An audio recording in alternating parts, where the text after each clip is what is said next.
ఓం నమ శివాయ. అందరూ ఎలా ఉన్నారు? నేను మీ single century. Welcome to our YouTube. ఇప్పుడు నేనున్నాను ధర్మస్థల శ్రీ మంజునాథ క్షేత్రంలో. ఒకే సుబ్రహ్మణ్య దేవాలయం దర్శనం చేసుకున్న తర్వాత ఒకే బస్ స్టాండ్కి వెళ్ళేసి బస్ ఎక్కేసాను. 53 కిలోమీటర్లు నాకైతే 80 రూపీస్ ఛార్జ్ చేశారు. దేవాలయం ఎదురుగున్న బస్ స్టాండ్ దగ్గరికి బస్సు వచ్చి ఆగింది. కానీ కర్ణాటక బస్సు డ్రైవర్లు అండి, అబ్బా ఏమన్నా స్పీడ్ కొట్టాడా, వెనకాల మనుషులు ఉన్నారా, లోడ్ ఎంత ఉంది, ఇదేం ఆలోచించాలా, కొట్టుడే కొట్టుడు. అలాగే వచ్చేటప్పుడు జర్నీ కూడా చాలా బాగుంది. ఇక్కడ అంటే వర్షాకాలం కదా, చిన్న చిన్న కాలువలు పారుతున్నాయి. అలాగే ఒక్క చెట్లు ఎక్కడ పట్టుకున్నా ఒక్క చెట్లే. అలాగే వచ్చేటప్పుడు ఏంటంటే నేత్రావతి నది, ఇదంతా కూడా బాగుంది. జర్నీ మొత్తం చాలా బాగుంది.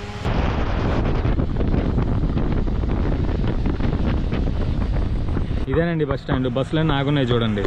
అంటే ఇది మెయిన్ బస్ స్టాండ్ కాదో నాకు తెలియదు, అది దేవాలయం. ఎదురుగా బస్సులు అయితే ఆగున్నాయి. ఆ ఎంట్రన్స్ పక్కన చూడండి, గ్రీన్ గా ఈ క్లిప్ చాలా బాగుంది కదా, మొత్తం పచ్చటి రంగు పరుచుకున్నట్టు చాలా బాగుందండి. ఆలయం రోడ్లోకి ఎంటర్ అయ్యే ముందు ఈ ఆర్చ్ చూడండి, చాలా బాగుంది కదా, రాజసం ఉట్టి పడుతుంది. సరే ఇంకేం మాత్రం లేట్ చేయకుండా లోపలికి వెళ్ళిపోదాం. స్ట్రైట్ గా వెళ్ళినా గానీ ఆలయం కనిపిస్తుంది, లెఫ్ట్ సైడ్ లో వెళ్ళినా గానీ అక్కడ షాపింగ్ కాంప్లెక్సెస్ అన్నీ ఉంటాయి, అటు కూడా వెళ్ళొచ్చు. ధర్మస్థల గంట ఏదో న్యాయం కోసం పెట్టినట్టుంది. నేను చెప్పాను కదా ఆలయానికి వెళ్ళడానికి 2 దారులు ఉన్నాయని. రైట్ సైడ్ లో ఈ దారిలో వెళ్ళినా ఆలయానికి వెళ్ళొచ్చు, లెఫ్ట్ సైడ్ లో ఆ దారిలో వెళ్ళినా ఆలయానికి వెళ్ళొచ్చు. దానికంటే ముందు ఇక్కడ చూడండి మహాశివుడి విగ్రహం, వావ్ చాలా బాగుంది.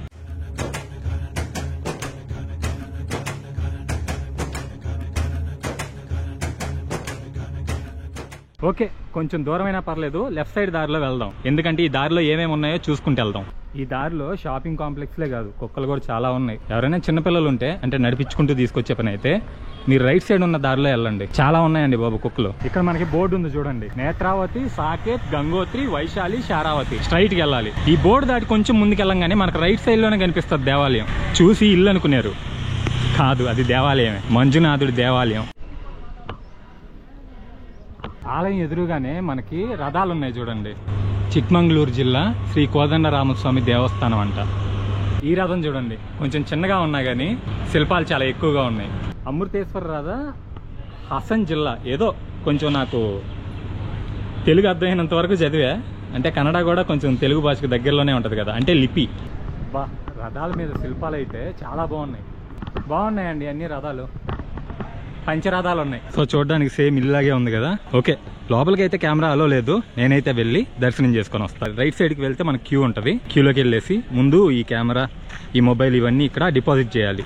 నాకు ఇప్పుడే దర్శనం కంప్లీట్ అయిపోయిందండి. నా బ్యాగు, చెప్పులు అన్నీ తెచ్చేసుకున్నా.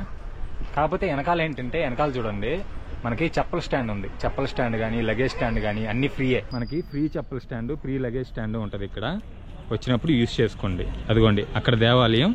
రైట్ సైడ్కి వస్తే దర్శనానికి వెళ్ళే క్యూ దగ్గరే ఉంటుంది. నాకు ఎందుకో కొంచెం దేవాలయం లోపల కమర్షియల్ లాగా అనిపించింది. ఎందుకంటే సేవా టికెట్స్ కోసం రండి తీసుకోండి అని కొంచెం ఫోర్స్ చేసినట్టు అనిపించింది. సో ఏమో, అంటే మనం వచ్చిన దేవుడి దగ్గరికి కదా, ఇంకా చూసుకొని వెళ్ళిపోవడమే.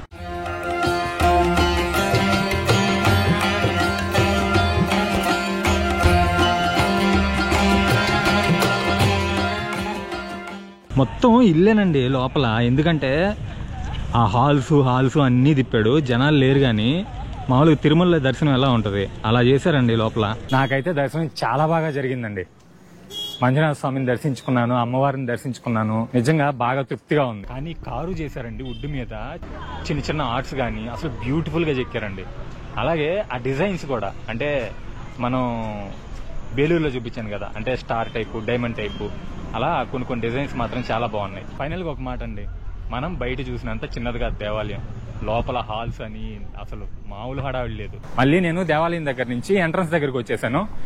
ఇది చూడండి, అంతకుముందు ఇక్కడ బస్ స్టాండ్ ఉండేదండి, ఇక్కడంతా ఆగేటి బస్సులు. కానీ ఇప్పుడు ఏం చేశారంటే తీసుకెళ్లి అదిగో ఆర్చ్ ఉంది కదా, ఆర్చ్ అవతల పెట్టారు. ధర్మస్థలాలో దేవాలయం చూసిన తర్వాత బాహుబలి మోనోథిలిక్ స్టాచ్యూ చూడాలి. నాకు తెలిసి ఓపెన్ చేసి ఉంటారు, క్లోజ్ చేసి ఉంటారు 5కో 5:30కో అలాగా. ఇప్పుడు టైం దాటిపోయింది, చూద్దాం, మన అదృష్టం ఉంటే చూద్దాం. ఇదిగోండి అన్నప్ప స్వామి బెట్ట. బెట్ట అంటే కన్నడలో కొండ అని అర్థం. సో ఇప్పుడు మనం పైకి వెళ్ళిపోదాం. ఇక్కడ లేడీస్ని అయితే లోపలికి రానిరు. సో మనం ఇప్పుడు పైకి వెళ్ళిపోయేసి 4 ధర్మదేవతలు ఉంటారు, వాళ్ళని దర్శించుకుందాం. ఇదిగోండి ఇక్కడ క్లియర్ గా రాసింది చూడండి, no entry for ladies and girls. నేను కింద వాళ్ళని అడిగా ఎన్ని స్టెప్స్ ఉంటాయని చెప్పి, వాళ్ళైతే 150 అన్నట్టు అన్నారు. అంటే నాకు సరిగా అర్థం కాలేదేమో. ఈ స్టెప్స్ ఎన్ని ఉంటాయో మీకు తెలిస్తే కింద కామెంట్ సెక్షన్లో కామెంట్ చేయండి. సో పైన అయితే ఇలా ఉండండి. ఆర్కిటెక్చర్ చాలా బాగుంది కదా. సో క్లోజ్ చేసింది ఎందుకో. 8కి అని చెప్పారు, ఇప్పుడు 5:45 అవుతుంది, కానీ క్లోజ్ చేసింది. ఈ అన్నప్ప బెట్టే క్లోజ్ చేసినప్పుడు అది క్లోజ్ చేయకుండా ఉంటారా? నాకైతే డౌటే. సరే వెళ్దాం. సంచారీస్, ఆ బాహుబలి స్టాచ్యూ క్లోజ్ చేస్తుంటుందంట, మనం ఏం చేయలేం. సో సంచారీస్, ఈ వీడియో మీకు నచ్చిందని అనుకుంటున్నాను. ఈ వీడియో మీకు నచ్చినట్లయితే ప్లీజ్ లైక్ చేసి మీ ఫ్యామిలీకి, ఫ్రెండ్స్కి షేర్ చేసి, అలాగే మన ఛానల్ని ఖచ్చితంగా సబ్స్క్రైబ్ చేసుకోండి. వేరే వీడియోతో మళ్ళీ కలుస్తాను.